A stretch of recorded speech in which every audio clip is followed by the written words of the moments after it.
2009, where we transformed from a fledgling startup into a key player in the B2B stationery industry. I would like to talk about the dynamics of being a single founder in an organization, team building strategies, challenges while scaling up, and the decision-making process between bootstrapping and capital raising. As a sole decision maker, I have the ability to move quickly and make decisions efficiently and maintaining full control over the direction of the company. My vision remains uncompromised and I can focus on my strength without having to manage conflicting opinions or agendas. However, being a single founder also comes with its own set of challenges. Building a successful business requires a diverse set of skills and it can be difficult for one person to excel in all areas. As you scale up, the workload can become overwhelming, leading to burnout and decreased productivity. It's crucial to recognize the limitations and seek support where necessary. Team building is essential for any organization, especially a single founded one. So surrounding myself with a talented and dedicated team has filled the gaps in my skill set, has provided diverse perspective and has driven innovation. When building a team, focus on hiring individuals who share your vision and value as well as possess complementary skills that can contribute to the company's growth. It's important to establish clear processes, delegate responsibilities efficiently and foster a collaborative environment to ensure the long-term success of one's organization. Having said that, I have done that, and EasyNote has 75 male team members and I'm the only lady in the whole organization. Well, I have been trying to encourage women, but I have realized that they have a mind block when it comes to my industry because the only glamorous thing in my company is me. So it becomes very difficult because it's dealing with workers and it's factory, it's odd hours of production, so it's sometimes difficult for it to resonate with a female counterpart. So that has been my struggle to encourage more women to come into my industry. I'm often asked whether it's better between bootstrapping and capital raising. Bootstrapping or self-funding allows you to maintain full ownership and control over your company, while this approach requires you to operate within limited resources. It forces you to be financially disciplined. So this is one thing that I have been, in fact, today I've been speaking to some ladies who could advise me on this, and when is the right time to bring in funding when I have always funded my company by myself. So, on the other hand, capital raising through investors proves access to additional funding, expertise and resources that can accelerate growth. However, it often comes with the trade-off of relinquishing some control and equity in your company. So this has been a debate that I have been going through, that what I should do and how should I scale up. Is it time as yet or is it not? When deciding whether between bootstrapping and capital raising, consider, this is something that I have been doing a little bit of research, and considering your long-term goals, growth objectives and risk tolerance. Each approach has its own advantages and challenges. So it's essential to weigh the pros and cons carefully and choose the path that aligns best to your vision for the company and the industry you work with. Because each industry has a different way, each industry has, sometimes some industries there's quick returns, and some industry like mine, it is like, it's all on credit, and then you have to wait for the whole market and it's a circle. So in conclusion, being a single founder organization presents both opportunities and challenges. By focusing on team building, effective communication and strategic decision making, I have overcome obstacles and have driven my company to a sustainable growth. Whether you choose to bootstrap or raise capitals, make sure your decision aligns with the values and the long-term objectives. And being a single founder organization, team building strategies I feel is very important, because it's the team that has to work with your vision and be motivated and be aggressive in today's market, because you cannot make excuses if somebody else overtakes you if you are not aggressive and challenging enough to go and grab the market. Like, those people have taken my market, because every season, now it's peak season for me in my industry of stationery, and every season there's some company who comes and spoils the market for everybody else by reducing their costs. They are making a loss and they spoil everybody else's market. So making those or taking those excuses, I don't think is worth one's time, because every year you will have a new reason why you have not been able to reach your target. I think you should avoid all of that, put it aside and go all aggressive and find that reason how you can reach your set target that you have made for yourself. So let's embark on this journey fueled by our own share of passion, of innovation and unwavering belief in the power of setup to drive positive change. And I believe that we women have, we just need to recognize our own strength. We have all the reasons, like, there will be many a times there are many people say why you cannot, but I always believe focus on the reason why you can. And I think together, by encouraging each other, we can make it really big and change the whole economic scenario. Thank you so much. So from stationery, now we'll move into fashion. We have with us Bambi Kevichusa from Dimapur. And Bambi specializes in bridal wear and innovative collections, and her creations have reached from Dimapur. It has reached markets in Europe and USA. She has a permanent display at the renowned Horniman Museum in London, and her Windfall and her concept store in Nagaland offers curated collections. Bambi, we would like to hear from you about product market fits and how you're reaching to such diverse clients. Good afternoon, everyone. Please excuse me if I start coughing in the middle. My throat doesn't seem to be acting too good today. But I'm really privileged to be here this afternoon, and I want to thank Contact Base, everybody in the team. I want to thank the American Center and the American Consulate as well for giving me this opportunity. Just want Ananya to show a few slides of the work that we do. We have one label called Bambi K Bridals and Formals, where we specialize in bridal wear and formal wear. So these are some of the few clothes that we have made.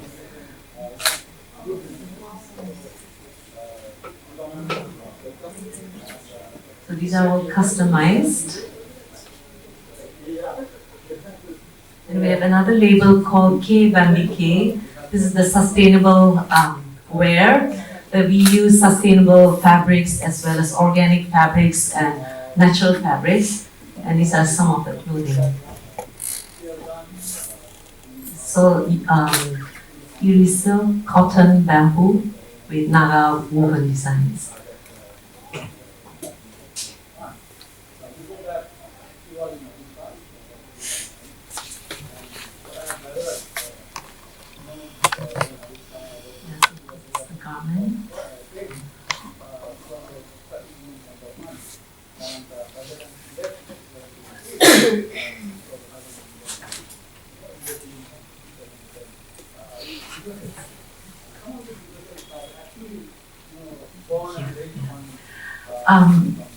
If I were to describe my journey, which started very fast, started 12 years ago, and to describe 12 years of my journey in 7 minutes is going to be really fast. But my story would be a case of just a nightmare scenario of a business school textbook, because I started with no capital. I started with no business skills or experience. I started with no business plan. I did not have anything to start with. It was just circumstances that propelled me to get into taking up fashion design seriously as a career. But the only thing I had was passion, a drive, and a desperation to survive. And so I did not even know, I did not even have a long-term vision when I first started. All I saw was just a month ahead, how to pay my bills, how to pay my 2 workers. I just started with 2 workers, one tailor and 1 assistant.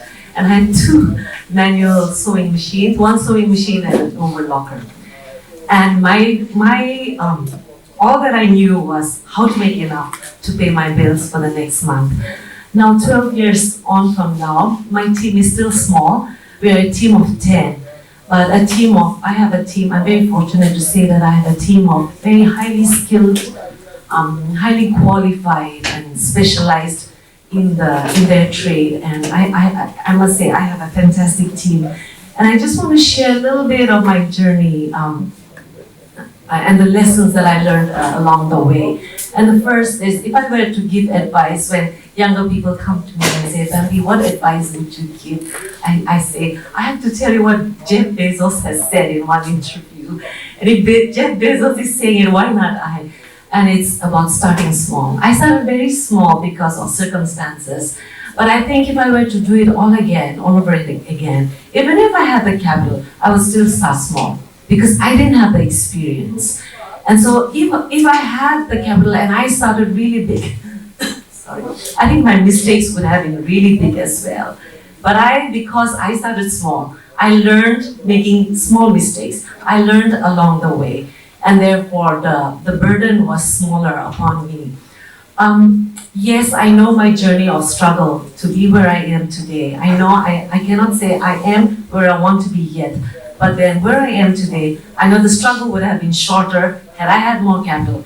But I think the learning experiences, the things that I learned along the way, how to handle people, how to handle the team, how to handle challenges, are just experiences that are priceless and that money has not been able to buy, and money cannot buy. The second thing that I have learned along the way is to know who you are. And I think for me, I learned early on that my strength was designing garments that are for bridal wear and formal wear. And therefore I stuck onto that. And we design, so for me when I design a garment, I know how a fabric behaves. I know how to cut it. So I have the confidence even when I'm talking to my clients because I know exactly what I'm talking about. So I know my product and I know who I am. Yesterday, we were walking across the road. And I remember I was walking with Ajumla and we saw this, was it a picture of tomatoes? And she said, oh my goodness, there's such beautiful tomatoes. And I couldn't understand because she was talking from a restaurateur point of view. And I could see the color red was beautiful, but I didn't really see the beauty of the tomato. So my strength is a designer. I would do hopeless, I think, if I were to be a restaurateur. I think I could, maybe the aesthetics would be beautiful, but as a restaurant owner, I think the business would go flop. So I just want to reiterate as a reminder to ourselves again, to stick to what we're good at. And I think that becomes difficult as we expand our business. We want to get into other things. We want to grow into other things. We want to branch into other things. But if a competitor is doing well in something, it may not work the same way for us. As long as we realize our strengths, our weaknesses, I think we're in a good place. Gosh, I'm going very fast, but I hope I'm able to communicate some things.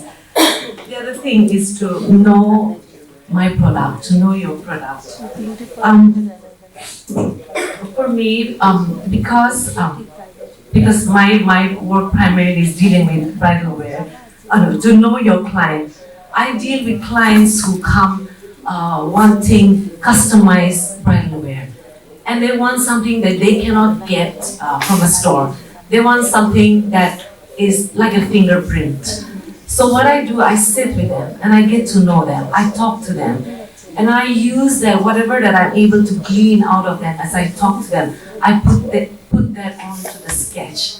and I designed the dress with them in mind. So when the final product comes out, when the bride is getting married, I think one of the best compliments that we do receive is when they say, "Oh, the gown is exactly like the bride."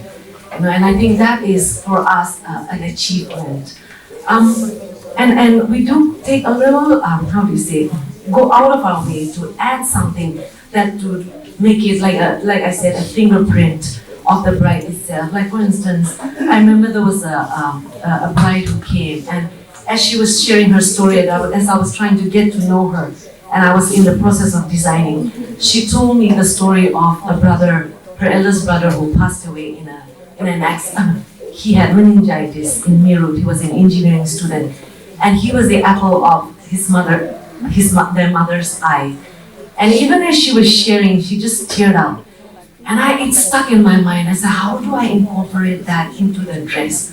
How do I let her carry that dress? Because I could sense the attachment that she had with her brother. And I thought of a poem that is by a poet called E. Cummings. I carry your heart within me. I carry it in my heart. So I thought about that, and I said, let me hand embroider his initial. Her dress was an off-shoulder. So I thought I'll embroider the initial onto just the left part of the dress on the inside, so that as though she was carrying him over her heart, or in her heart. And when I shared that to the bride, she just teared up. And I remember I'm sitting with my client, and I'm also tearing up. And I think, but these are the things that bring joy to me, to be able to go an extra mile for my client. There are also instances like just 2 months ago, a bride got married. Her father died of cancer, and he was a police officer. So I thought about it. I said, do you have anything about of your dad's that you can put in your dress? It was something that's not really that. So I said, just bring any item. So she brought a couple of neckties, and one was a policeman's necktie. So what I did was, without damaging the tie, the bottom side, I just cut a little piece of it and made a small bow, a little blue bow, and put it at the back of the dress with the policeman's button, and that made the dress extra special for them. So I think getting to know your client, who you're serving, who you're making for, I think makes them feel special. And then sometimes they're disadvantaged. You try to bend backwards to give them what they need. And there are times when I as a designer, I want to give them their dream dress. I want to give them what they want. But sometimes because of experience, I know what works and what doesn't work. And so there are times when I have started, as I get older, I think I become more insistent. And if I know it will not work, I just put my foot down. I say, it's not going to work. It's not going to look good on you. It's not going to work. And fortunately for me, okay, almost done. Yeah. So I think that's about it. The last thing, I just want is taking care of your people. My team, I always tell my team, I am just a face, but without my team, I am nothing. And therefore, taking care of the team is, I think, essential. And I, as a leader, I know where I want to go 2 years from now, 5 years from now, 10 years from now. But I tell my team, I'm taking you with me. So thank you. So, today in the morning, I remember Taryn talking about design thinking, and the first point was empathize, and you gave the lovely stories of that.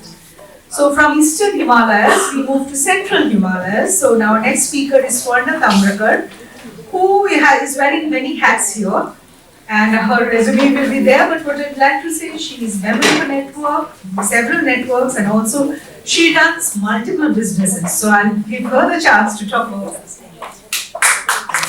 Good afternoon. Before I start, I've got 2 news for you. One is good and one is bad. Which one do you want first? Bad. I don't have a PPT. Now you can ask for the good news.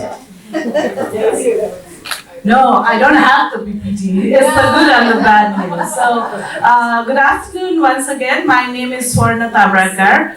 I actually represent NUSAN, which is Nepal US Alumni Network, which is an organization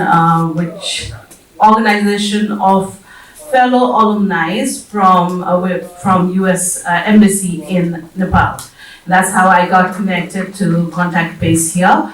and I'm the General Secretary right now. We started our journey in December 23.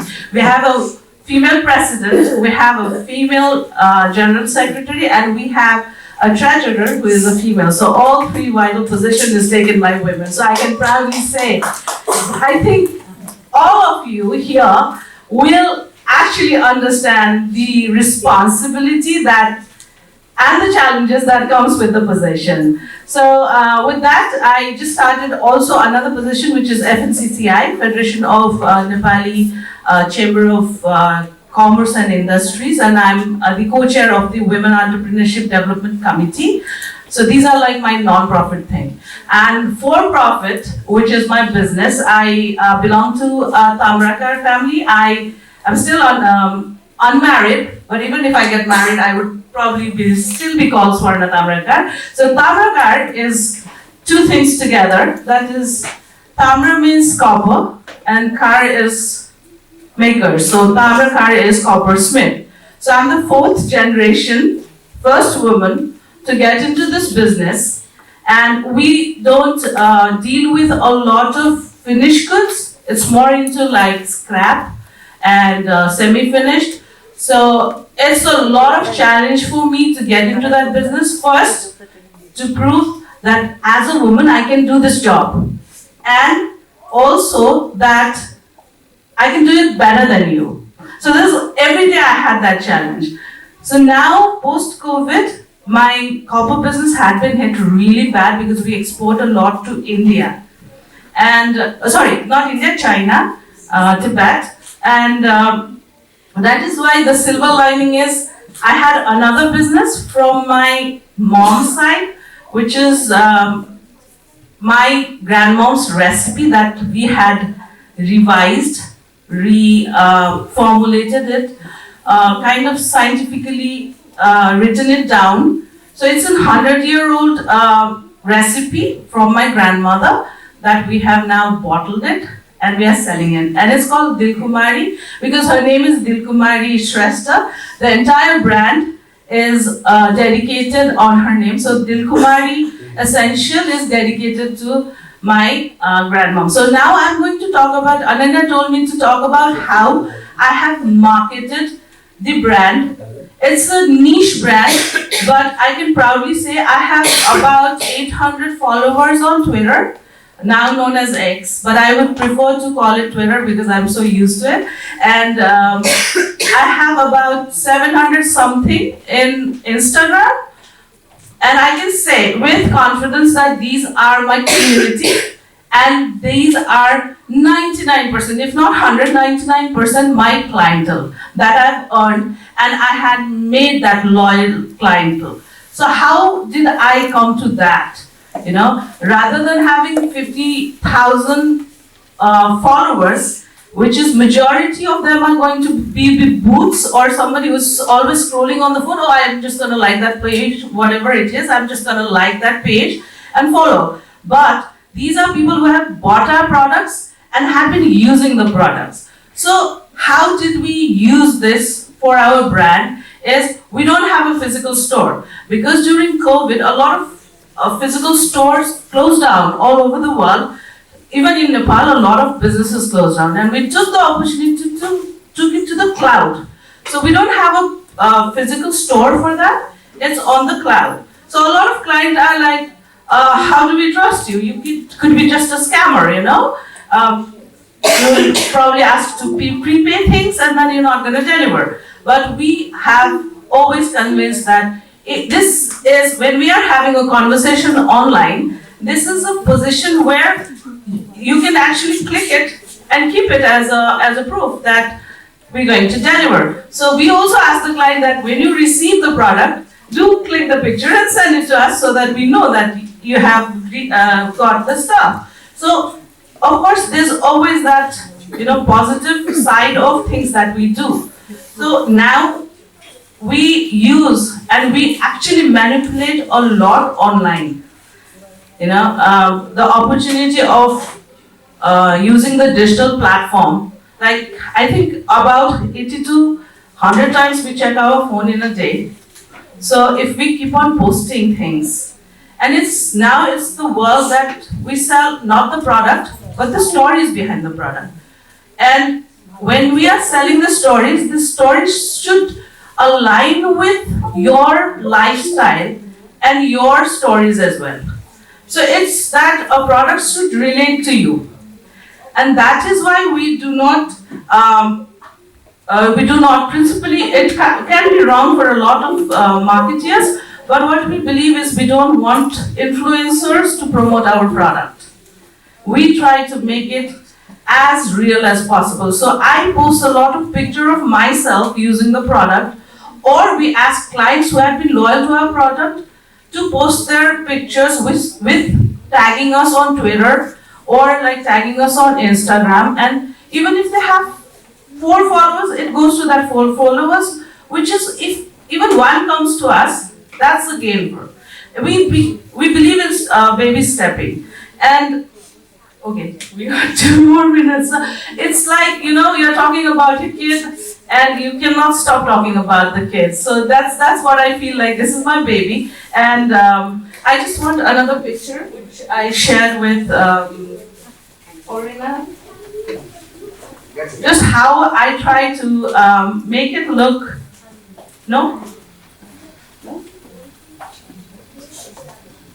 Oh, there's another one also. Yeah.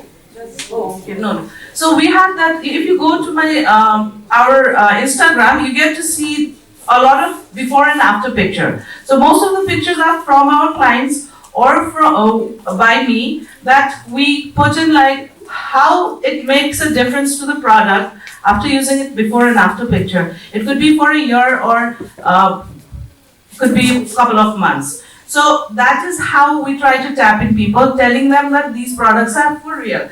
So Instagram and Twitter are very, very tricky, that people use to sell a lot on Instagram, but we surprisingly have a lot clientele from Twitter.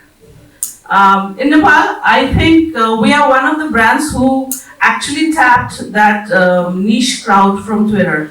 So Twitter is not everyone's cup of tea, that's what they say, but it is kind of the community who are very serious about what they are buying and what they are selling, or what they are talking about. So even in like political issues or even in social issues, Twitter is taken a little more seriously than other social platforms. We cracked that platform in Nepal. So one more thing that I think Sushma, she's not here, and I want to like quote her, that don't take money just because somebody is offering you. And I believe in that, and I can say that last year I got an offer of capital, like somebody wanted to be a partner and offered me like 3 million Nepali rupees. And I said, no, I don't want that money. I want a partner who can actually contribute to making this recipe, make the oil with me. These are like hair oil, beauty products, wellness products. I wanted you to come to my kitchen and in a cold, freezing day in Kathmandu, squeeze these hot oils and then take it out and bottle it with me. That commitment should be there from you, or else I don't want that money. And also the greed as an entrepreneur I have is like, maybe someday a guy whose hair is declining can wake up with a really mesmerizing hair next day, and I take a before and after picture and sell the formula for millions of dollars, right? That's how we should be thinking, as in like growth. And also I want to add Subrata Rana's statement saying entrepreneurs are irrational. I think I am the kind of entrepreneur who would jump out of a building and then decide whether I have a parachute or not. So I jumped into this business of essentials, this wellness product, and I took 5,000 rupees, Nepali rupees, that's equivalent to about 3,100 rupees in Indian currency, from my mom. I believe like it's going to be my good luck money, and I paid that money back to my mom like in 2 months. From my profit, so the capital is completely from my profit. Now I hope I someday sell this formula to a bigger corporate company or like another wellness company or a beauty cosmetic company, my secret grandmom's formula, and be a billionaire. And then I will write a book saying how to be a billionaire, how to become a billionaire by just having patience with what you believe in and what you are selling. So thank you so much. My name is Swarna Tamrakar. You can find me on any social media and get connected. I would love to talk to you off more than 7 minutes. Thank you, Ananya, and thank you, everyone. Kept a high tea so that you all can talk. And I'd like to ask you, did you patent your grandmother's recipes? So maybe you should explore that, to get the videos you're thinking of. Because that's another thing we found, that when we were working with women entrepreneurs, they lack awareness on IP, which is a very powerful marketing tool. And we had several online sessions, on the different items, particularly from Nagaland, because many of the entrepreneurs that are working with chili, with Naga food products, which have GI, and they can really use it. So talking of food, we'll now move on to Alim Jumla Jamir, who runs Naga Bowl. And if you are there in Dimapur, you must go there for her wonderful food items, from cookies to baked products and the wonderful Naga dinner we had at her place. So, while Alim Jumla's bio is here, so I'm not going to waste time reading it. You can have a look. Hello, thank you for having me. We are all the way from Nagaland. It's not very far, and I'm delighted to be sharing my entrepreneurial journey with all of you. I have been in business for 5 years now. No PowerPoint presentation, or I just want to share my story. So here I am. Naga Bowl Express is a restaurant to promote Naga cuisine. So Naga cuisine is very unique, and I'm sorry that I cannot show photos of the food, but if you ever travel to Nagaland, and you are adventurous, you must try Naga cuisine. And Naga cuisine is so unique in India that we don't use any masala or oil as the spices that we use in Indian cuisine. So I want to promote our cuisine, so that's why I opened this restaurant called Naga Bowl Express. Prior to that, I was in the corporate sector. I'm from hospitality background, 5 years in the hotel industry, 10 years in a university teaching students how, hotel management. But I wanted to do something on my own. And I don't know what I want, but I was very happy teaching in the university, and 11 years working. I wanted to do something, so, I was just looking like, what do I do? Should I open an institute that will teach again same hotel management, or should I go for more into the teaching experience with my experience, but then just the food. The one day we had this recruitment from Taj Hotel from Mumbai. They came to Nagaland. So being the host, I was taking them around. He's like, Alam, take me to a Naga restaurant. So I look around my city in Dimapur. There's so many restaurants, but could not find a proper place where I could take them for lunch, because most of the restaurants are located somewhere and near to the bus station, railway station. It was not very hygienic. So that was the time. One day I will open a restaurant. So after working for 10 years, it was time for me to do something on my own. So I opened a restaurant in the year 2018, December, and it's been 5 years now with the restaurant. It's just word of mouth. No publicity was given to anyone, because it's Naga food. You cook food every day, Naga cuisine. But we were so lucky that we had all this, content creators from national level, international level visiting Nagaland. So when they come to Nagaland, you look for, because when you travel, you look for your culture, your food, and your community. So people will just drop by to make a photo or content creation, YouTube, Instagram. I don't know how people come to know about it, but when a person come and make a content creation of my restaurant, the next person when they visit Nagaland, they also make a point that okay, let's go to Nagamo. So without investing too much money on advertisement, we managed to do that. And moreover, I believe that my customers are my brand. So I don't go and tell people come and eat in my restaurant. It's just people who come in, experience the food, the bakery product. They are the one who tell the like their friends, like okay, when you go to Nagaland, you visit this place, or when you have friends coming from outside, take them to Nagaball. So that's how that's my passion, very passionate about it. But my growth is very like slow because I also believe in like taking the baby step, experiencing my whole journey. So that is about the restaurant. 2 years back, I had one of my students return from Mumbai after working for 8 years as a pastry chef during the pandemic. That was in 2020. I got to know that she is back in Nagaland, so I offered to work together with her. Like, okay, you want to, like partner. I have a restaurant which is my own. I have a bakery where I partner with another women entrepreneur.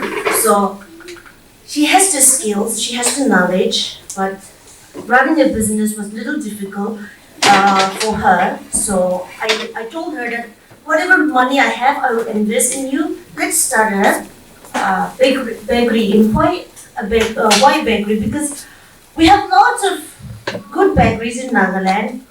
Almost every ladies in Nagaland are like more than 50% of the Naga women are like into food processing. They are making pickles, they cook food, they sell it online, they make cakes. But there was something missing in Naga, like in the food industry.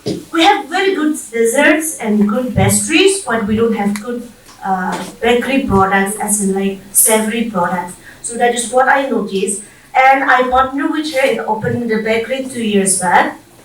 So the bakery is 2 years, 3 months old.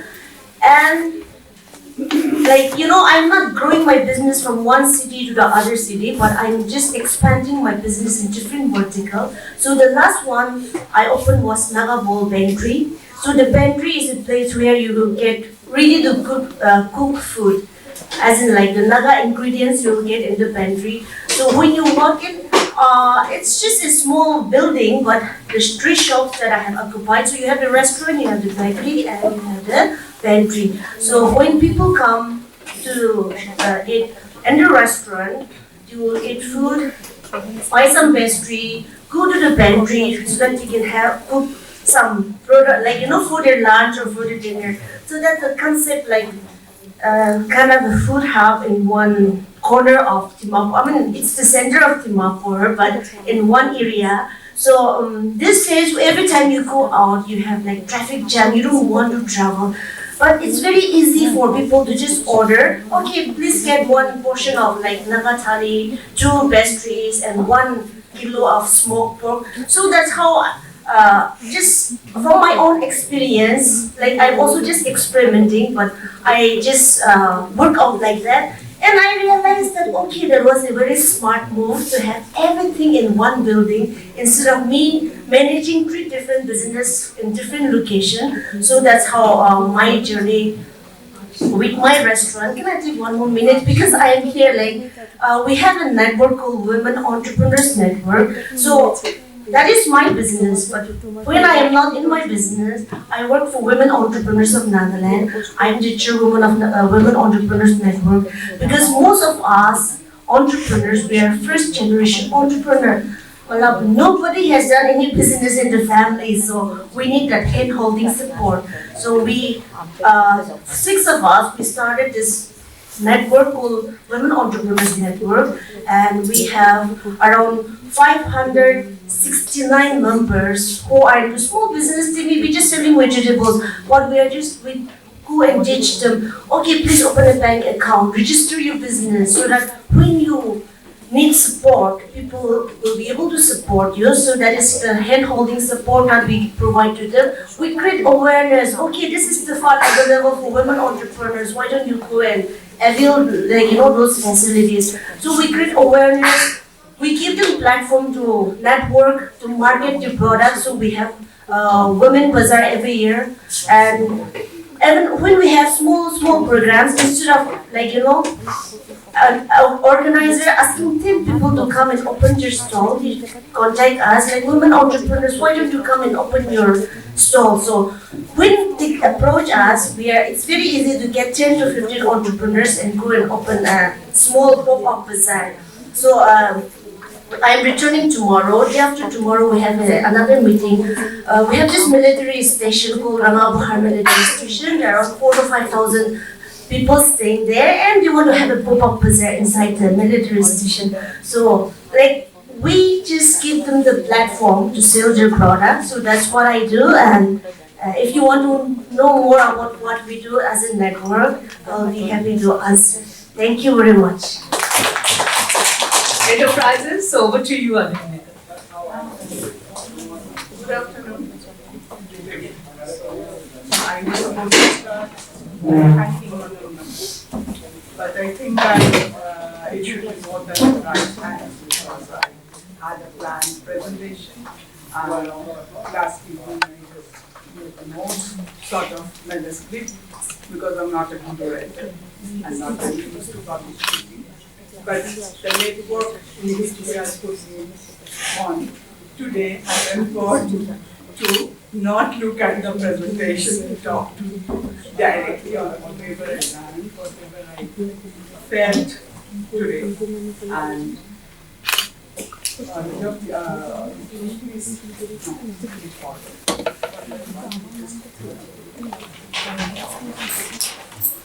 the very first thing is when I wrote down the script too, I was thinking, what is there in my story? So let's talk about the entrepreneurship, the business, etc. But after coming here, I found that story has the most of it. So I should give you first a few contexts. Although I'm a tech already on now mentioned, we have spent almost 30 plus years when I started this venture, almost 30 plus years in consulting, tech consulting industry already there. But what happened in the last 5 years? So firstly, I graduated into the Senior Citizens Club. That is a big context. I will come back to it.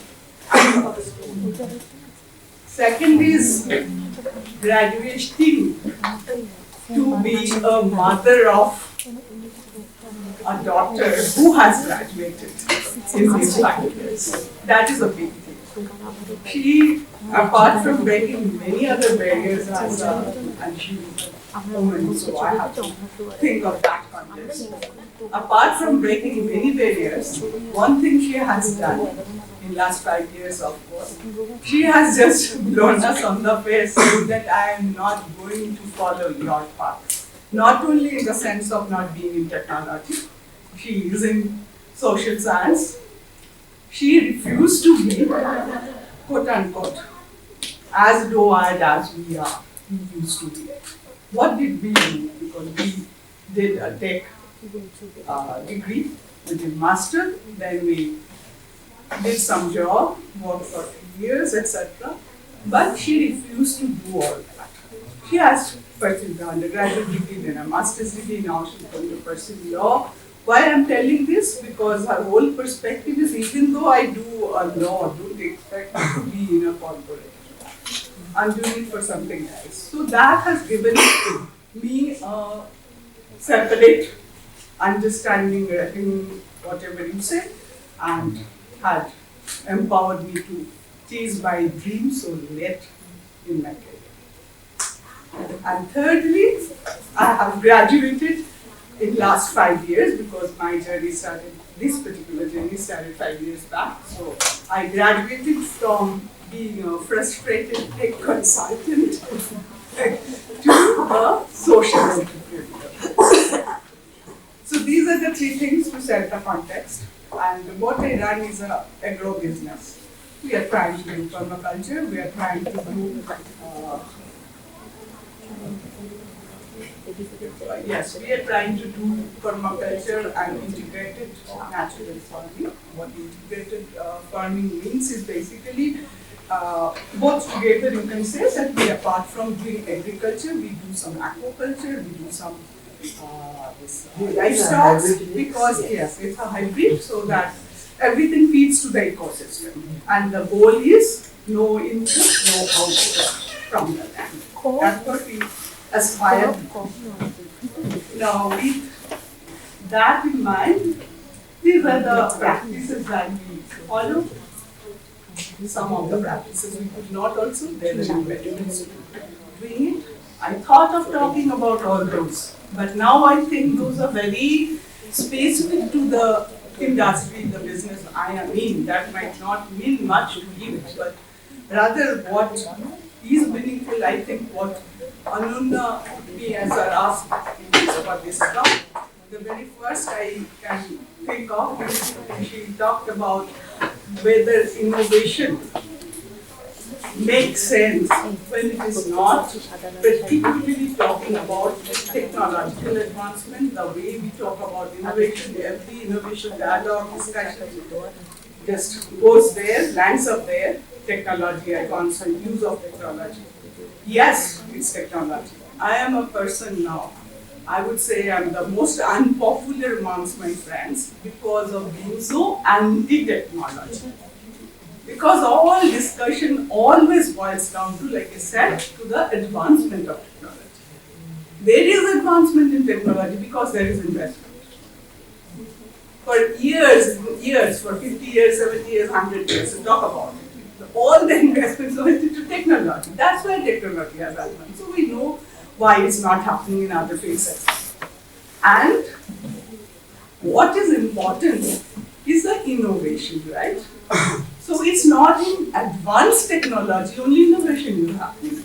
I'm so delighted to see my fellow farmer use simple technology to make reptiles not reach our place.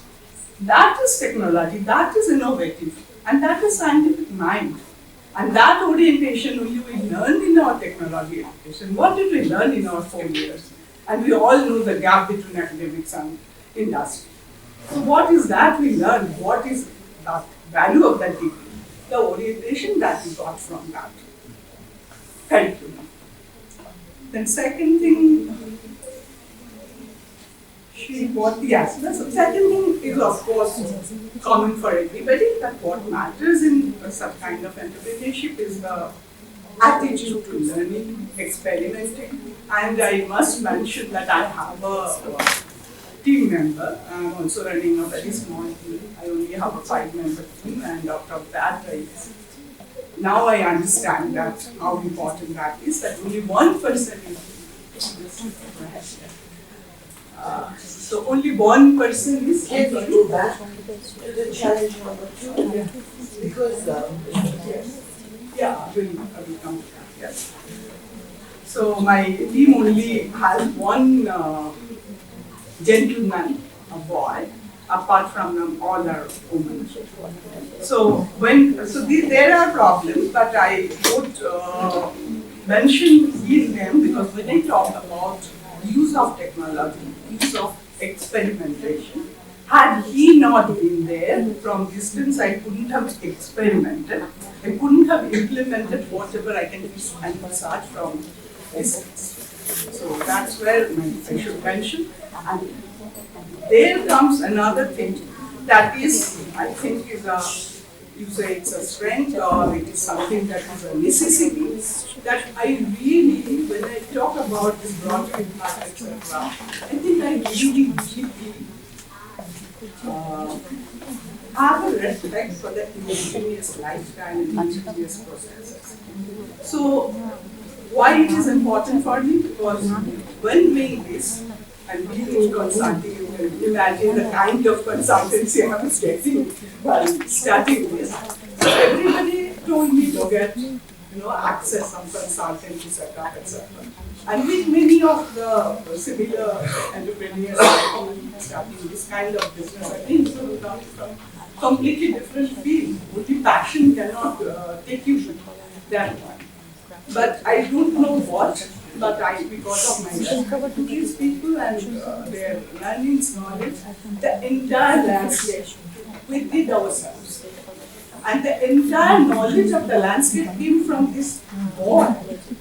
He's a college dropout, he's a second year college dropout, but he knows the land, he knows where the water flows, he knows what is there on each part of the, not the soil test I got from the Vishwavarti University gave me the insight which he could give.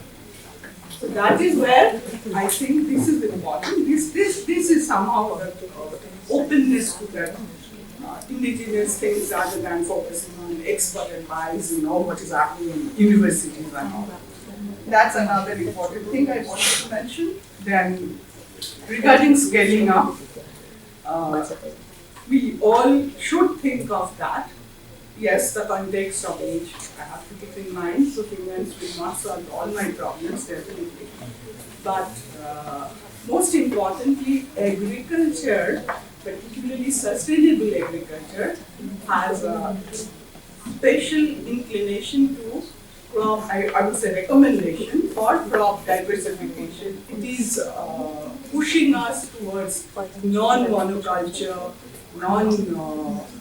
contract farming, unsustainable things. So that's how what we feel is scaling up has to come in this domain through diversification of adjacent possibilities like homestays, adjacent opportunities, options like running homestays, running, tours, conducted tours, because it's in the proximity of Shantiniketan, tourist attraction, so it's very possible that we, and I have proposals also which I haven't considered yet because of my limitations, etc. But those are the possibilities where you can focus for scaling up, not directly into the grabbing more land, doing same thing, multiplying, scale up in that direction. This is the thing that I think our agro-business is.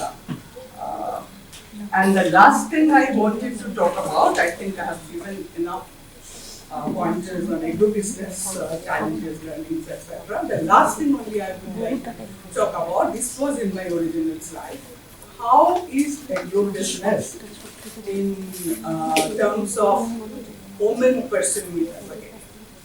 So I have few things in mind. One is you can start at the beginning like any other startup. People can have proper education, arrange for fund, etc. That is what we do. Another, I think, is an important consideration maybe, because mid-career rest of the women have to take a usual break. And coming back, whatever be the profession, is how challenging most of us do.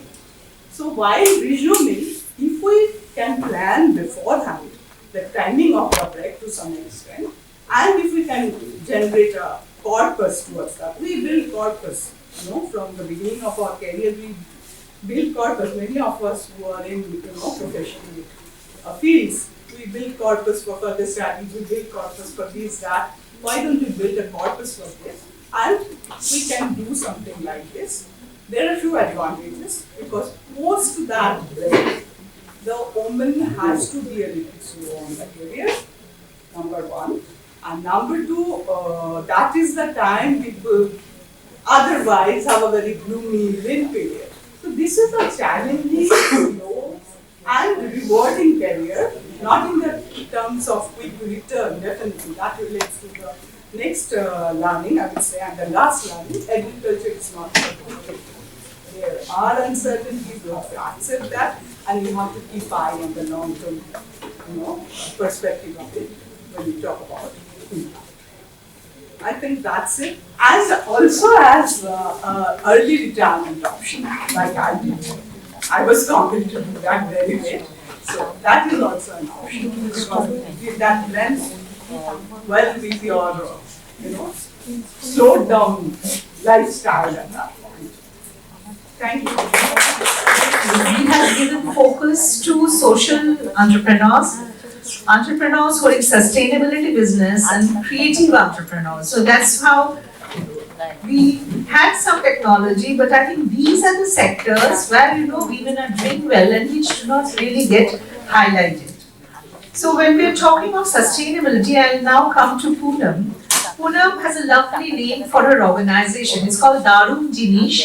For those who do not understand Bengali, it means grand things. Okay, and Poonam will tell her journey about how she's taking natural fiber products from India to overseas markets. And over to you, Poonam. Hi everyone. Thanks. Good afternoon. I do not have any slideshow but my experience to talk about. I started this journey in the year 2020 where I came back from Melbourne because my mom was diagnosed with cancer. I am a hardcore Melbourneian, living in Melbourne for about 16 years, and I've completed my Masters of Financial Risk Management, and I was working as an underwriter for superannuation company there. And when I came back in 2020, I sold my car and I had around $28,000, which I thought I would invest in something and I had no clue what it would be like.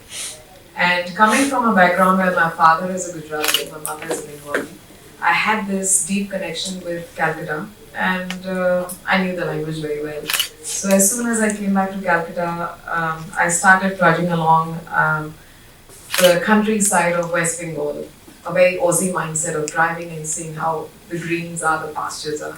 And I went to Pingla, Sabang, Jhargram, and then I found these artisans who were actually having portraiture paintings and sabai grass artwork. Came back with a lot of hows, whys and wheres and where to find and everything. And that's when I came in contact with Bangla Natak and Ananya. And they literally guided me and the entire team, I would say. They taught me what a fiber is and what to look for a fiber and how to connect with the artisan. And which was the starting of the journey of Darun Jinish. And then came 2020, where of course it was onset of COVID. And I was very much in high and dry, and I wanted to participate in exhibition, a very much Indian women affair, where you want to have a stall and you want to be there and up and running. So that's when the first session started, where in Kolkata Kettle One we participated, and I started selling basic mats of sabai, which looks like this pretty much, which is very standard, and it is sold by many. And I never believed in the concept of competition, because competition can only kill, you can never grow. And my personal concept was that when you have your own design and when you can curate by yourself, you actually grow any which ways. And so the co-creative part, which was mentioned by Ms. Sushma, where you come to learn from your client. And so with interactions in the exhibition, I started having feedback from clients who were my friends as well, saying, why don't you do something different? You're intelligent, you've got mind, brain, blah, blah, blah. So then I started conceptualizing and started integrating crafts from other states and merging with sabai, which looked like this. So this is the blue pottery from Jaipur, basically, and this is a sabai mat. The beauty of which is where you can either have a tea set candle here, and then you can have small food portions here, or you could have a wine goblet glass here. So the entire concept of sabai being a boring product turned into sabai being a sexy product. And of course, from there on the journey started, and my way of corresponding with the clients has been, of course, through exhibitions and B2B. And some of my clients are, of course, beautiful women who are single women, women who come from struggling backgrounds, and to Raj Mahal palaces, such as in Jaipur, we are promoting our products to Samudra Velis, to Narayan Nivas, and various other hotels. And the key concept being, I've seen Fab India products, I've seen other brands where they sell the similar products at a very high-end range, for which there's a huge gap between the rich and the poor. And the key idea is to introduce the concept of beautiful home, not just for rich people, but for people who are on their own. I mean, somebody who is a middle class person can also have a beautiful house and can also keep the same product. So hence why all of this has gone through through the design concept and selling of my products. Now, of course, the vision being Australia, which has built me, and I have been a single mom for a long time, for 23 years. So Australia has been a continent that has imbibed a lot of strength and confidence in me as to what I can speak now. And my main vision has been to take this beautiful project to Australia, which I have taken in bits and pieces, but the scaling up bit, which I was actually going back and forth with Ananya, is what I'm facing right now, is the lack of documentation which is supplied or supported by the government to say, hey, this is the natural fiber, these are the documents you need to provide with it for Australia, these are the documents or certification you need to provide for Australia. All of that is actually in a limbo. It's in bits and pieces. And Australia being a very strict country, they're very big on quarantine, and they're very big on phytosanitary certificates. So that is something which is where we have a huge gap. And to what I have been made aware that these natural fibers are basically, as they recommend through quarantine, they have to be processed in Vietnam. And then further it goes to Australia. So it's a huge cost gap. So that is where, that is something which of course is a homework for all of us, for the government as well, to see how we can collaborate various information and processing so that we can actually make this available in Australian markets. But some of the products which I've already taken to Australia, I have my friends who are, of course, one of them is a Hollywood actor, he's a director, and he's also a Victorian baritone. His name is Darren Mott. So he was using the Savai bag, and I just asked him, can you just tell me something in Bengali? And it's there on my website. We have some Australian friends in the class. So he used this word khide peche in Bengali. It means he's very hungry. He loves Bengali food. So this product has not only helped me connect with the people, but it is also helping to bridge the gap between the overseas citizen and the local citizens here. So yes, that is my product, and of course what I do want is, I mean, what the scaling up is what I'm looking for. But thank you for everything, and Calcutta has been beautiful. So I have no complaints. Thank you. Now, one big area of business which has opened up is tourism. And there are many women who are working there. And keywords going around are sustainable tourism, regenerative tourism. We have with us Nino Zasha from Explore at Nagaland. And she developed a very responsible model of tourism, which is a homestay model, where you can actually stay in a village home, enjoy the local culture, and support the community. Over to you. Good afternoon and namaste, Kolkata. I'm so happy to be here. Thank you, Ananya and Concept Days for the platform as well as American Center. I returned from the UK in 2010. Before I went to UK, tourism just started in Nagaland after the 80s and 90s, where we had insurgency problem and it was very sensitive. So when I was in the UK, I also trained myself in the hospitality, and with that, I returned to my hometown in Kohima. I'm so blessed that the Hornbill Festival, which is well known for tourism product in Nagaland, which is the venue is based very close to our home. It's like in the village locality. And when I came back, I had the blessing of my parents to start homestay. And the word homestay, I learned it from Raj Basu, who is like my guru. He runs an organization called Health Tourism. So in 2010, I started Greenwood Villa, a homestay with 2 rooms. But I was not very satisfied with the 2 rooms, that I felt, okay, there's lots of young people in the villages who doesn't know the dignity of labor.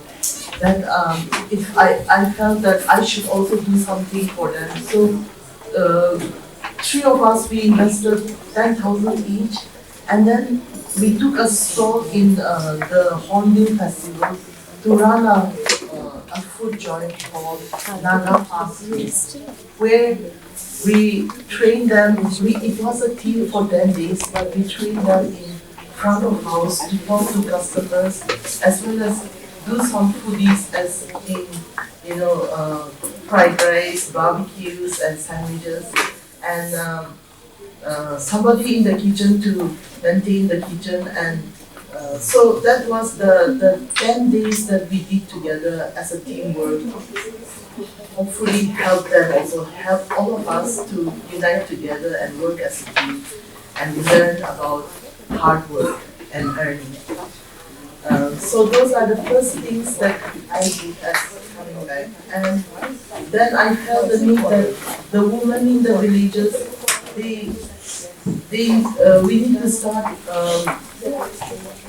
initiate a self-help group, talk to them about how to run their homestays, because there was a demand for accommodation and Odima doesn't have enough accommodation. So we started a self-help group called Shawl, which we self-help to enhance women's livelihood. And under Shawl, I spoke to 3-4 women to start their business at home. With the one room or the sitting room also, they can start and earn some livelihood. So that was how it started. Hand-holding them for 3 years, teaching them about the hygiene, about food that travelers would love to eat, as well as hand-holding in their business. So that's how we started the homestays. And over the years, more and more homestays come out. Now we have 20 plus homestays in that locality. It was also called the homestay village, but then we could not do much because all the homestays, they are now independently doing well. Through Instagram, through Facebook, people get to know about the homestays, and people are coming, through the social media, they get to know like that. Then over the years, the homestays are running well. From Indian toilet, with the demand, they upgraded themselves to Western toilet, like getting the geyser for the bathrooms, updating their mattresses. So that's how they help themselves. We did not get any help from the government or other sources, but we tried and we were together. So we tried to support each other in how to help and manage each other, and that's how it all came about. So now the 3-4 that homestays are doing very well. They are adding more rooms to their homes. They are adding more bathrooms to their homes. So they are doing very well. They are managing well. Although they are, they understand English or Hindi, but they did not have the confidence to speak at first. But with the continuous guests coming to their house, whether it's European guests or Indian guests, they are managing to have the confidence to speak as well. Then another thing is that the children of the homestays, growing up and seeing the visitors coming to their homes, they are having the confidence to speak to the guests and also having the exposures. So what we need to do now is that, how I see it is, we need capacity building in supporting, like in terms of finance management, also in terms of for the children, like the children also can act as a guide for the visitors. So we need more training on capacity building for the guides as well as for the homestay owners. So all these are with the support of the parents or the husband also seeing that the women are doing well. they have the support of the. Another thing is like how we are supporting is the single mothers also. So sometimes when we have lots of guests, then we need extra hands as well. So that's where young girls or single mothers, also coming and help us out. So with that. So, is there a certain process by which you make sure that certain standards are like process? Like, there are certain expectations, right? Suppose you are talking about a Airbnb or something, there are certain standards which are expected. If a guest is coming from Europe or your US other markets, there are certain expectations. So, is there a process which you guys follow, this 25 homes or 30 homes, whatever, which makes sure that the experience is similar for guests who are coming in? What we see now is that we need to categorize the homestays because there are high-end homestays as well as budget homestays. So we also depend on like how to improve ourselves. Like we need help from the department as well to give us training on upgradation. And people find you through mostly social media. Is there an aggregator? Is there some other website which you maintain or some other platform which is there? We are registered with the tourism department and we get into their brochures. Yeah, but also when people come, it's also word of mouth. And at the moment, I feel that West Bengal is also like very close to us, and I find the Bengalis, they travel a lot as well. So we are open, welcome to Kohima and Nagaland as well as Nepal and Bangladesh, close to us. So everyone is welcome. I think the examples she gave also shows that when we are into community, a lot of our energy goes into building the community's capacity, and as you rightly pointed out, how do you ensure quality? And she answered that how we help each other, which is very important. Now today morning, we were supposed to have Gulnaha with us, and unfortunately because of visa and air flight problems, she arrived a bit late. And she is doing an excellent experimentation where she is using basketball for women's empowerment. So I will give a very little time, maybe 2-3 minutes, but we must listen to your journey. But meanwhile, what I'd like you to reflect, because we have little time now because this session became longer. Please collect your thoughts. I initially thought we'll do group presentations, but now we won't have time for that. And as we have shared that, we want to carry on this journey. So we have discussed some of the challenges, we have discussed some of the good practices, and after Gulnahar, I'll invite you, on your reflection on identifying 1 or 2 things on which we as groups, as networks, as entrepreneurs can come together for collective policy advocacy as well as collaboration. I'll explain the questions more, but first over to Gulna. Sorry, I was not here in the morning due to flight and visa, so I came late. So let me give a short description of my journey because we have a very short time. Thank you for giving me the time for this. So I've been playing basketball since like 2005. So it's been like more than 15 to 16 years I've been playing basketball. So when I started to play basketball, I think around Asia, I think most of the women do not take sports as a career. Most of them start sports like as a hobby or as an exercise or something like that. So initially I also started as a hobby, or I was into sports. That's why I wanted to learn a new sports. That's why I got into basketball. But I didn't know about there was a career, or I can make a career out of it, or I can earn while playing basketball as well. So along the way, when I grew up, then I got the chance to play for my national team as well. So when I started to play for my national team, when I started to go out of my country and visited different countries and met a lot of different players from different countries, then I got to know that it can be a career as well. In Bangladesh, I don't think so. Most of the parents encourage their girl child to be, become a professional athlete. So from there, me and I have another co-founder, we are females. So we co-founded Deshi Bowlers. So Deshi Bowlers is a platform where we are trying to empower women through sports, especially basketball.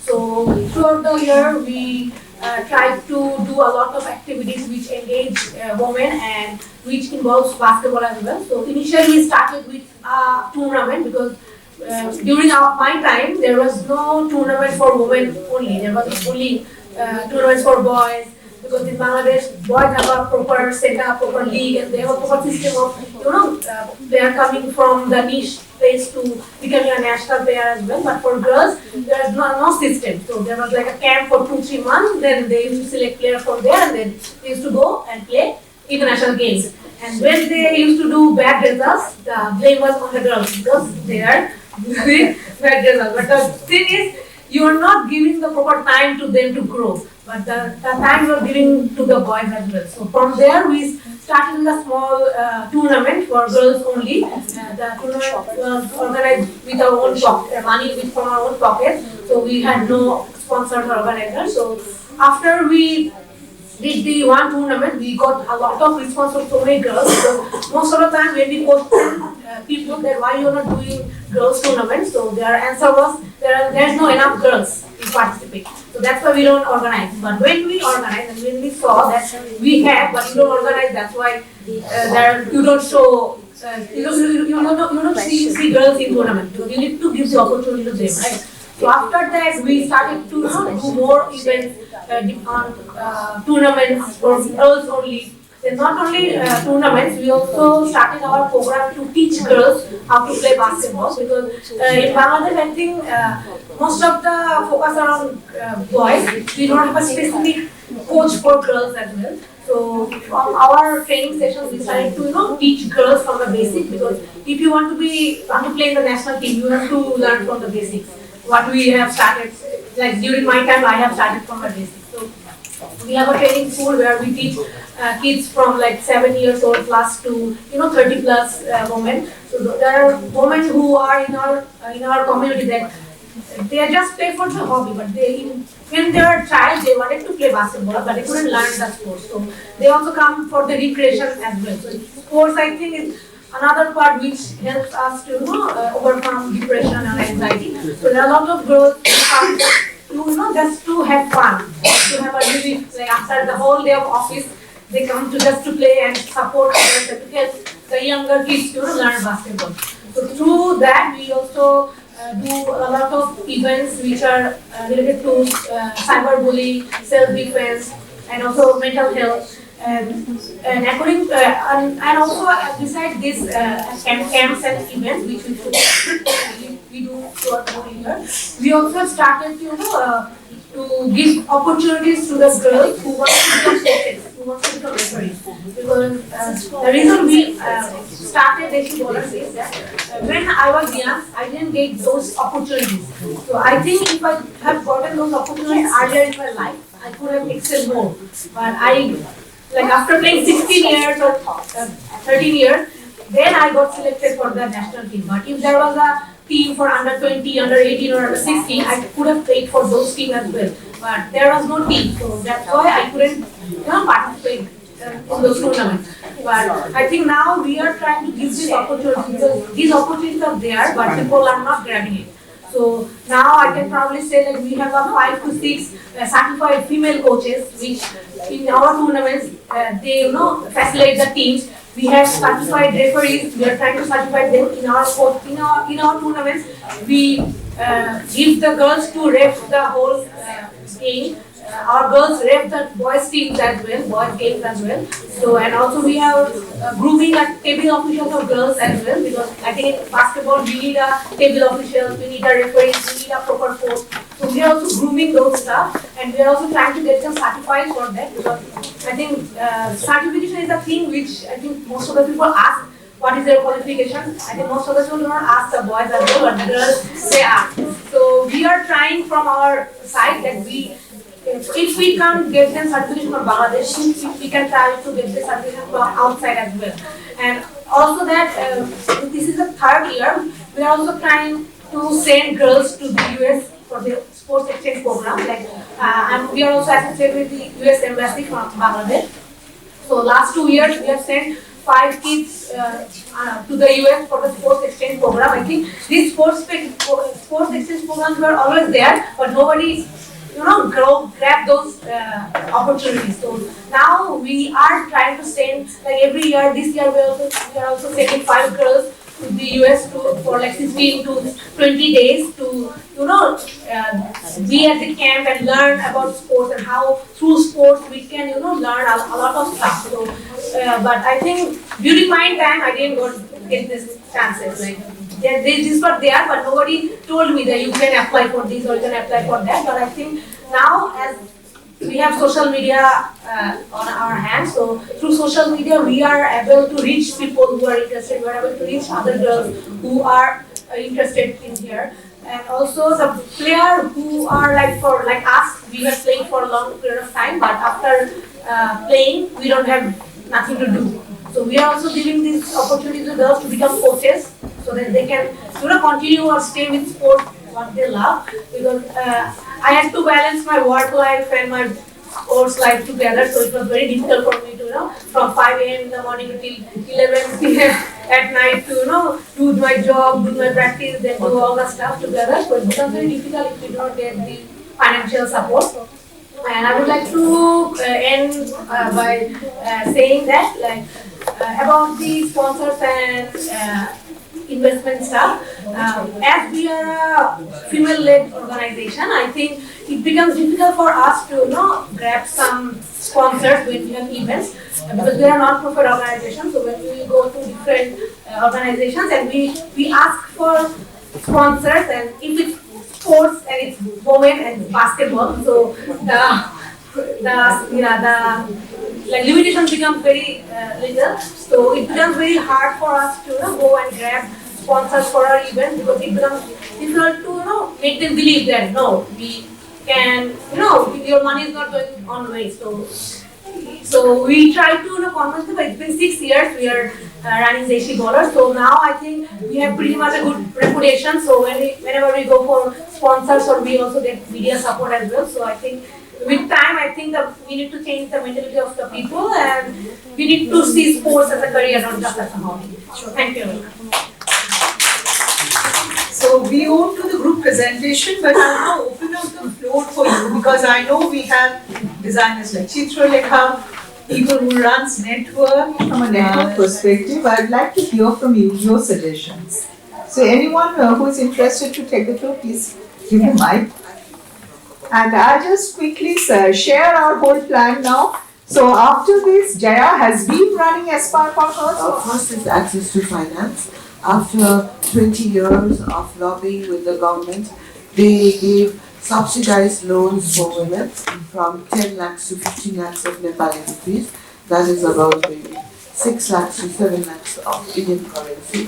But last year they stopped giving that, so we are still lobbying for that.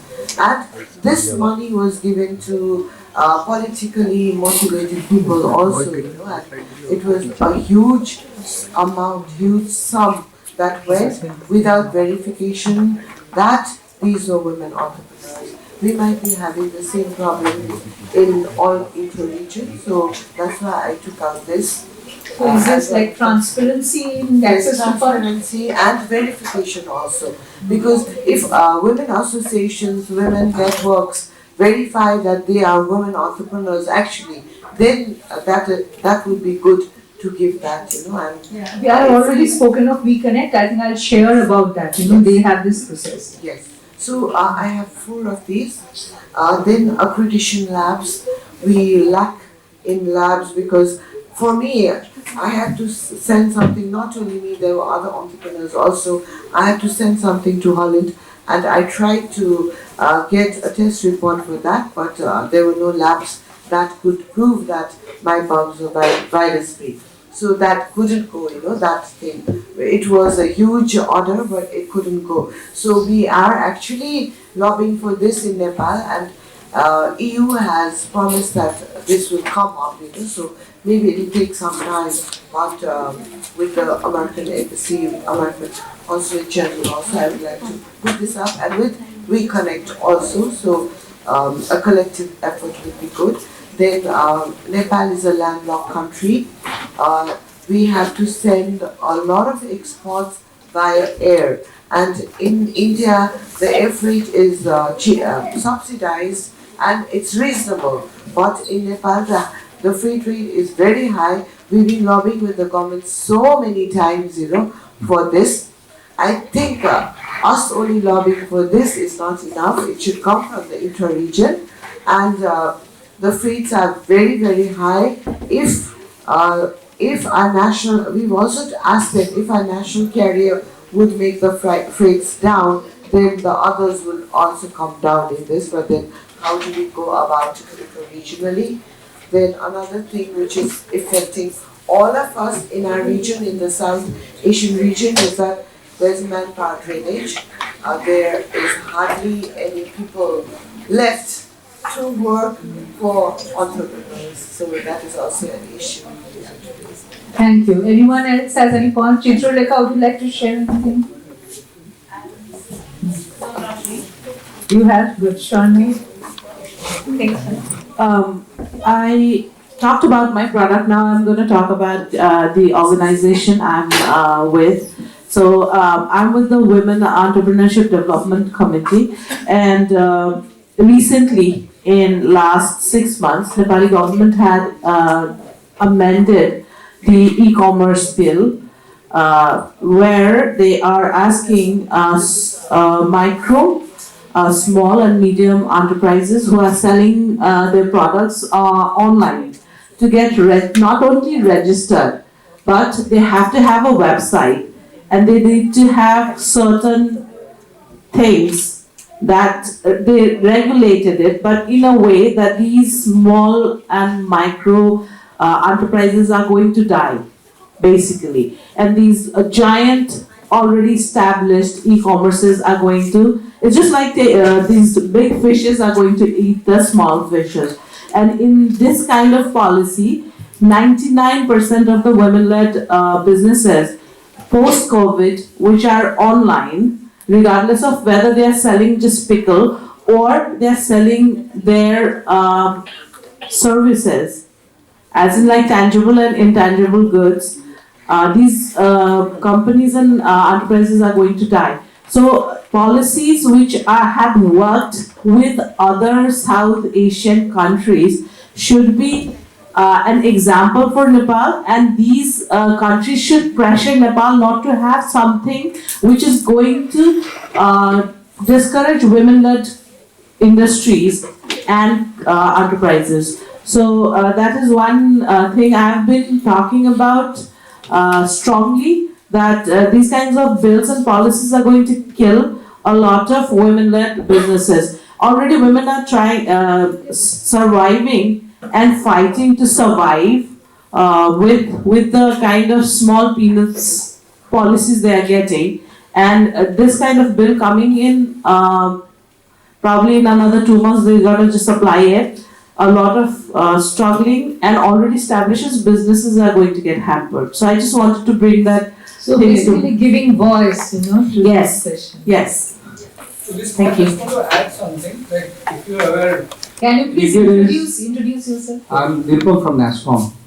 So there is online network for digital commerce in India, ONDC. I think many of you would have heard about it. So basically, you've seen this Namma Yatri or even cab booking, other services or other goods. You spoke about the margins, right? We're not naming any aggregator, but of course for the bigger aggregators, there are certain commissions which are there. But from this ONDC model, which is presently trying to basically cross the threshold, the kind of transactions which are happening every day, across different fields in India, at least at present. I will work closely with them, so I can tell you that. So it is an opportunity to use certain payment models to directly actually deliver the goods, and you will get the payment through your Paytm or other, just in name Paytm or GPay or other forms. You can directly deliver that good and you will get that particular money back, and you can deliver logistics. So there are opportunities like that available presently, and this model is not just for India. So a platform like ONDC, platform like the UPI based model is actually being adopted by multiple countries now. more than 15 countries are adopting. So this is maybe one of the examples which could be done. As you mentioned, the margin levels and all, it could be protected. Okay, thank you. Thank you. Tinku? Namaskar, I'm Tinku Rajiv Gupta. I'm the Secretary General of a Chamber of Commerce called Indian Chamber of International Business. We are present in 42 countries, work in the MSME domain, and we are a more action-based forum. We are always doing this policy advocacy and everything. We work with all the governments, Indian as well as international. We bring to the grassroots level all information that has to come down, and also we handhold the people. What I feel personally, I've been hearing to everyone, Nagaland, of course, we have a very strong presence. Unfortunately, I do not know why I didn't connect with them. But like contact base, you are dealing with so many verticals, and you are having one set of people who are actually coming out with problems which maybe can be taken up. But we believe in a more customized solution. If I don't handhold the person and understand or give a solution to that person's problem, I mean, it's not going to solve. No policy advocacy is going to work. So I think how we can collaborate is that we have our own set of people who come to us. There can be, I think IWN is also, all the chambers are working. There are various business, like I think Nagaland also is having one women's entrepreneur network. If we bring, whoever can bring it, like if they are connected with you, That is the whole idea of inviting you all in so that they know where to go. Yeah, that is the we whole can have purpose. one point of contact, and then that lady spoke, Poonam. I was listening to her, and then we definitely can take up our issues, but provided we get the input ourselves. So as I said, we are more action based. We will address each one in a very specific manner. Madam is into wedding garments. So there is one other avenue, maybe you have not, you are not aware, is that I have been speaking to Myanmar consulate, and Myanmar is one country where these kind of stitching and processing part of garments takes place. So they have been asking us to support them with that because that's a sustainable work for them.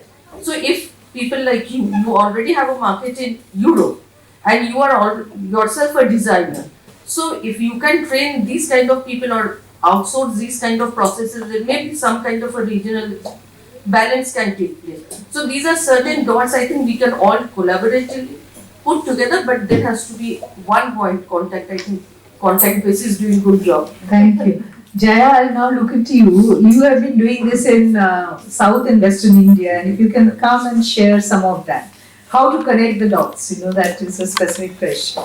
And then give a short background about Aspire for Her, and when did we start Aspire for Her, and what's our vision and mission.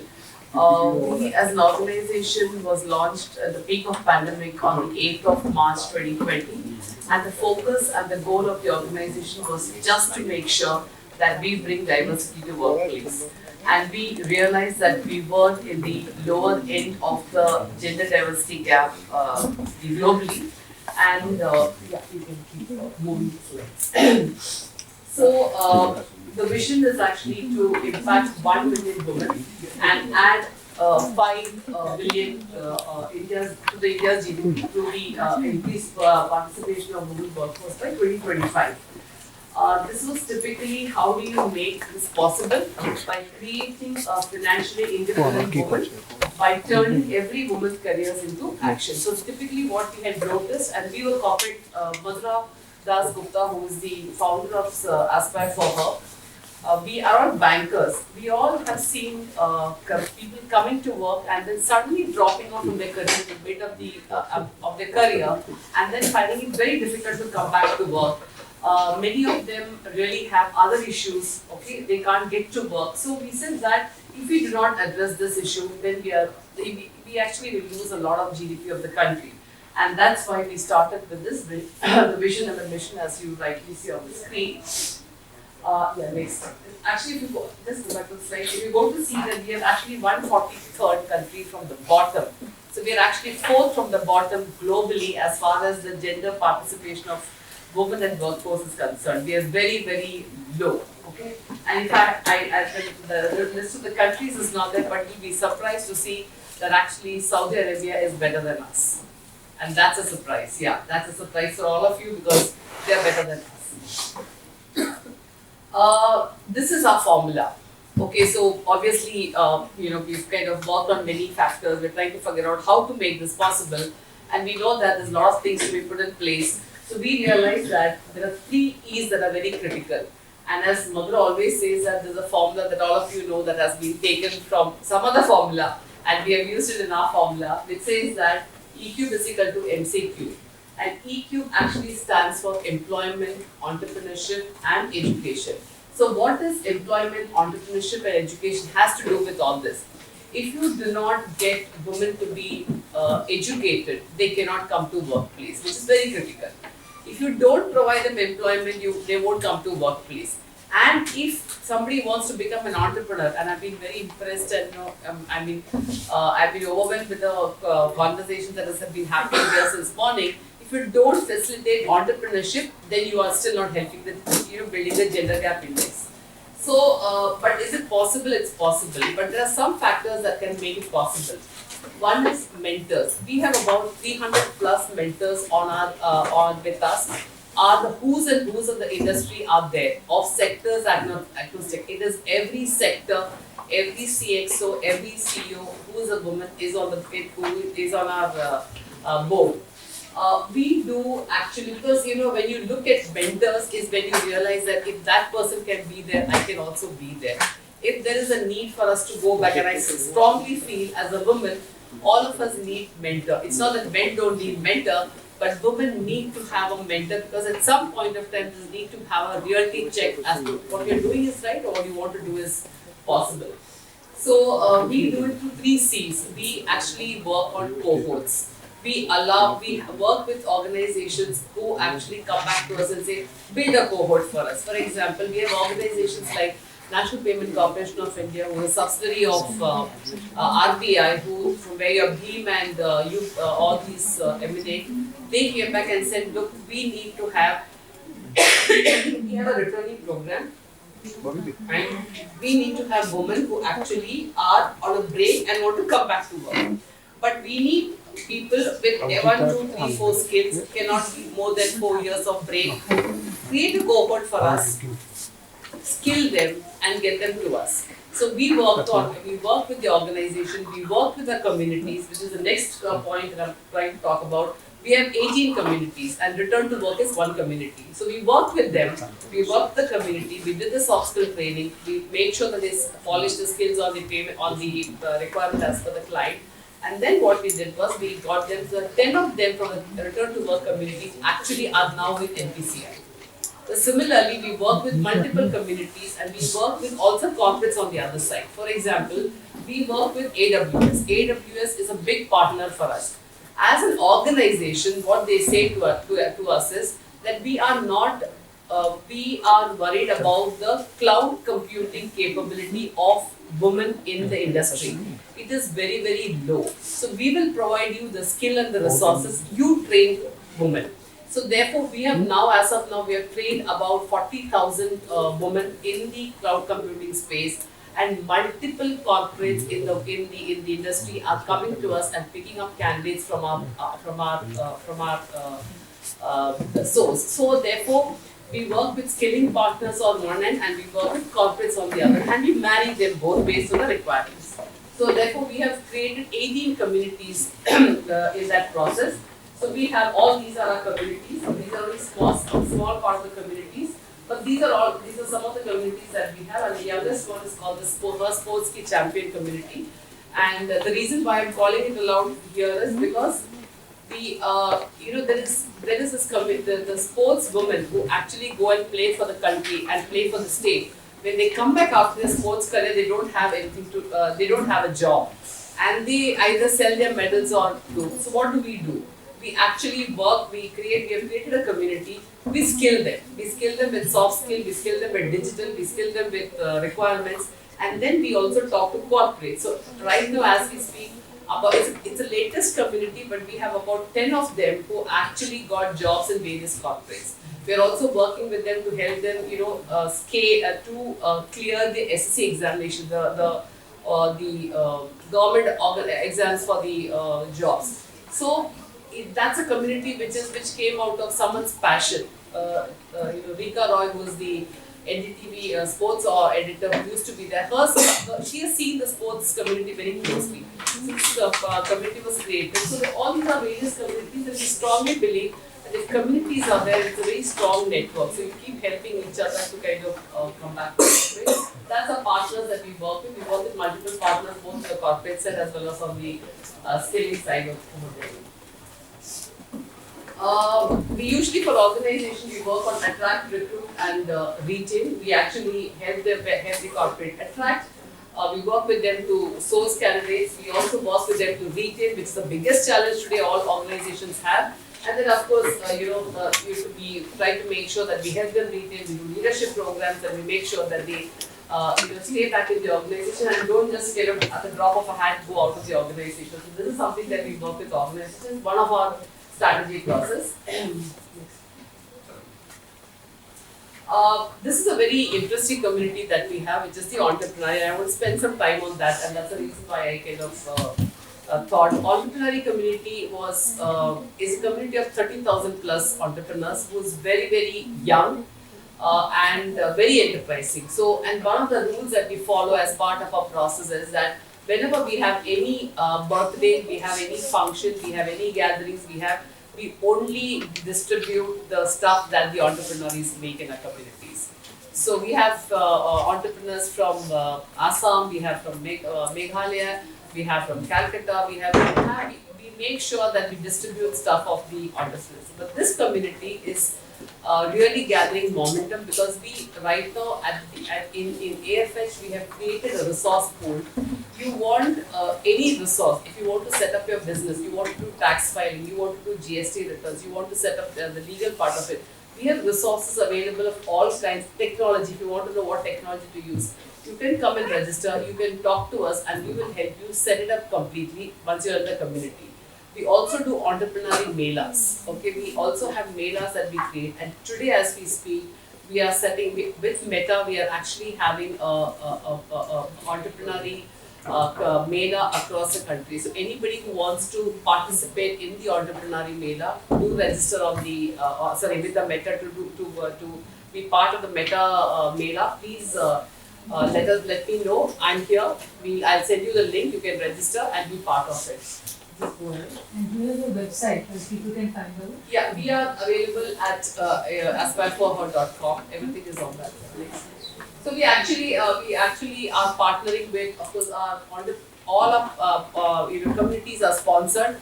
I'm sure you all know who she is. Navya Naveli Nanda is Amitabh's granddaughter. So she's our partner for entrepreneurial because she's very passionate about it. So therefore, she is the partner for entrepreneurial for us.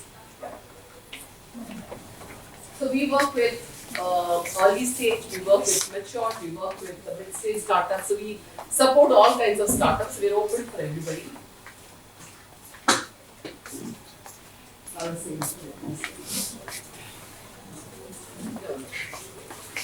We have grown over the period. Right now, as we speak, we're in March, so we've touched about 28,000. So we're touching 30, so this is a growth we have been doing well, and we have. But if you ask me and if you ask Madhura, is this growing the way we want? It's not growing the way we want, because we think that this is a large space, and we know that there's a lot of. So whenever we go to these sessions and we meet up with entrepreneurs, we also wonder why are they not with us? Why are they not with our community? That's right. We don't know about it. Right. So why are you not with us? Why have you? Sorry. No. Everything is free of cost. All our resources that we offer to our members are free. There is no money we take from the members. Our money comes only from the other side, the corporates and the skilling partners. As organizations, we don't really take any single bite from our members. So that's why I was telling her, so much of entrepreneurs here, they're still not in our community. And once you register, you are available for your life. Yeah, so you will keep getting all the updates that we keep sending regularly, and you will have. Okay, while we said about all these things, okay, while we spoke about the various communities, we spoke about entrepreneurship, we also realized one thing very strongly. We say that if you have your money and you don't know how to use it, then you're a disaster, right? And all of us saw that in the period of COVID, where many of them who lost their spouses, they didn't even know where the bank accounts was and how to do how to claim the insurance.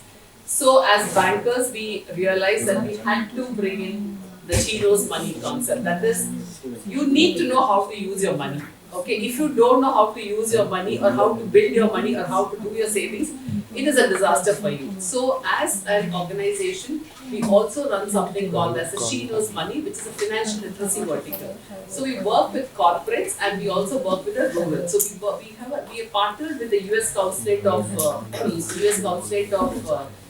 Mumbai for imparting the financial literacy program in the rural Maharashtra. Our Women on Board cohort is actually the program that we do are partnered with US Consulate of Bombay. So the financial literacy program we do both for the rural and for the for rural we have partners like the India Post Office Payments Bank, because they are the only people who reach to the ruralest of ruralest places and without them you can't do it. And we also are now coming in with a new concept which is very much critical for the women, is good governance of borrowing. Which means that women should know how to borrow, what to borrow, and at what rate to borrow and how to repay back. How do you repay back the EMI and make a good credit score? You don't know how to get a credit score, right? What is your credit score? How do you do? So we're working with Experian, who is a credit scoring company, who will actually train women to say that this is how your score should be, this is your best score to be, and the scoring part of it. So that's something that we are working with. So we work a lot. So anybody who wants to, any of you who thinks that your entrepreneurs need to understand financial literacy, need to take sessions on financial literacy, do reach out to us. We will do that for the ground level and completely free of cost. We do our, we have trainers who will come with a local language to be trained at the ground level. So we actually have, I've also been given a time indication, so I'm just quickly going to the one last slide of it.